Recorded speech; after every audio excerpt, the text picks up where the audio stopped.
আসসালামু আলাইকুম। আজ একটি নতুন রান্না নিয়ে হাজির হলাম, জালি কুমড়া দিয়ে মাছ রান্না। তো প্রথমে জালি কুমড়াগুলো সিদ্ধ করে নিব। ভালো করে সিদ্ধ করে নিয়েছি। এখন পেঁয়াজ লালচে করে ভেজে নিলাম। এখন পেঁয়াজ লালচে করে ভেজে নিয়ে এখানে অ্যাড করব আমি রসুন বাটা, আদা বাটা, হলুদ গুঁড়া, মরিচ গুঁড়া সব কিছু অ্যাড করে এখন আমি এখানে পানি অ্যাড করব।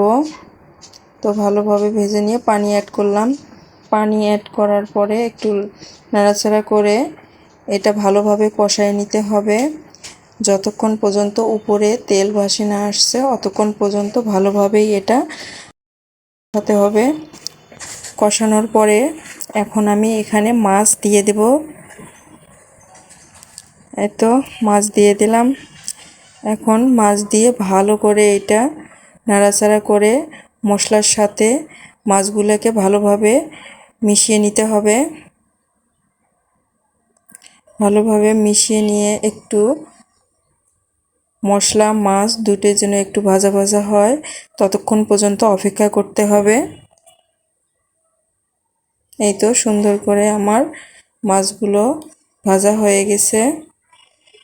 এখন আমি এখানে পানি অ্যাড করব।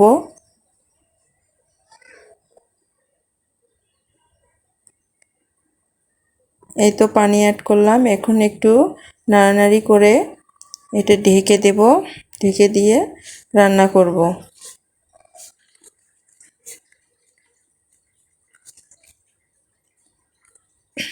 আমার রান্না হয়ে গেছে। মাছটা ভালোভাবে সিদ্ধ হয়ে গেছে। এখন আমি মাছগুলো তুলে নেব। মাছগুলো তুলে নেওয়া হয়ে গেলে এখানে আমি অ্যাড করব জালি কুমড়া। যে সিদ্ধ জালি কুমড়া আমি পুরো ভিডিওটি একটু দেখাইনি। এখানে আমি ভালোভাবে কষাই নিছি। এখন ভালোভাবে কষানো হয়ে গেছে। এখন আমি এখানে মাছগুলো দিয়ে দেব।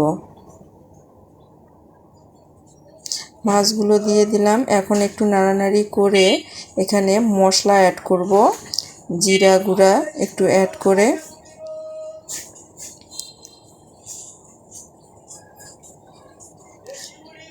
জিরা গুঁড়ো অ্যাড করে এই তো আমার রান্না হয়ে গেছে। একটু ঢাকনা দিয়ে ঢেকে রান্নাটা হয়ে গেল। এই তো আমার রান্না। আসসালামু আলাইকুম। সবাই ভালো থাকবেন, সুস্থ থাকবেন।